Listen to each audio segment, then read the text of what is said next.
Hi everyone, and welcome to week 2 of Advanced Composition for Future Teachers. I just wanted to check in with you and talk with you a little bit about this week and just spend a little time talking about kind of what happened last week. So I haven't had a chance to look over the microtheme papers yet. I will try to look at those tomorrow. I did get through many of the blogs that had been posted and gave grades for the blogs. I don't typically take late work in this class, but for this week only, if you did not get your blog or your microtheme posted, I will extend the due date until tomorrow, that is Wednesday, February 1st, till midnight. After that, the assignment will close and you won't be able to turn in that assignment. This week, we're moving on to week 2 on the website, which is Reading Classrooms as Text, Exploring Student Writers' Interpretive Practices by Jenny Nelson. This is one of my favorite articles. I've used it for years. It's kind of a cornerstone to my teaching philosophy. One of the things I love about this article and what Jenny Nelson is saying is that students come into the classroom with kind of a preconceived notion of how to be successful in the classroom. And that can be very helpful on one hand, and that can actually hinder students on the other hand, because they're not thinking about what is exactly happening in this class, they're just thinking about how they've done it before. Jenny Nelson calls this the professionalized student. So I think it's always interesting to consider what your student is coming in with into the classroom and how that can help or hinder them. So I love this article. Jenny Nelson is really working with college students, but I think that the material that she's working with and the ideas are applicable to any age group.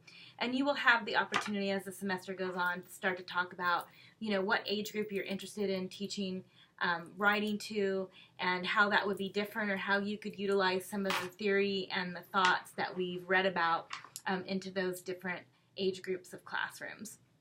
So anyway, this is again one of my favorite ones. I hope you like it and that you'll find it interesting. There is information about the blog. There's a prompt on the website on the Week 2 tab. There's also information about the microtheme.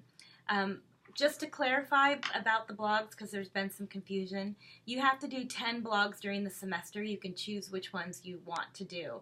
10 are required. The microthemes are required every week that it is notated on the weekly calendar, which should be every week except for major assignment due dates like the midterm and the final. I hope you're having a good time navigating the class. It's really important to read the information on the website. That will be really helpful to you. I'm getting a lot of questions about I don't know what to write about. There are prompts directly during the weekly work, so you should be able to utilize those to come up with ideas.